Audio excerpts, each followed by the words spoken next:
আসসালামু আলাইকুম রহমতুল্লাহ। তোমাদের আজকে রেজাল্ট প্রকাশিত হয়েছে। যারা এসএসসি পরীক্ষা দিয়েছো 2024 সালে, তোমরা মার্কশিট কিভাবে দেখবা, এসএসসি 2024 মার্কশিট কিভাবে দেখবা, আজকের এই ভিডিওতে দেখতে থাকো। আমি দেখাতে চলছি।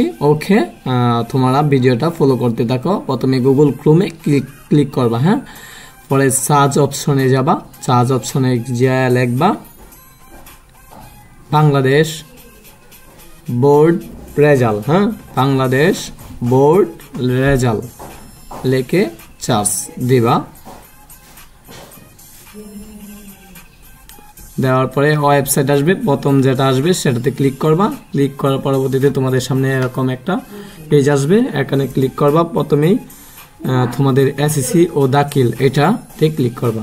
এরপরে ইয়ার সিলেক্ট করবা, 2024 সালে যেহেতু তোমার পরীক্ষা দিয়েছো 24 ক্লিক করবা, সিলেক্ট করবা। এর পরবর্তীতে বোর্ড, তোমরা যে যে বোর্ড থেকে দিয়েছো, ঢাকা বোর্ড থেকে ঢাকা, যশোর থেকে যশোর। এরপরে রোল দিবা 6 ডিজিটের। এরপরে রেজিস্ট্রেশন দিবা।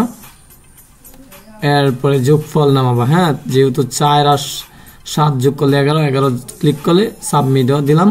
সাবমিটে দেওয়ার পরবর্তীতে এখানে মার্কশিট সহ তোমাদের রেজাল্ট দেখাবে। আজকের ভিডিওতে সবাইকে ধন্যবাদ।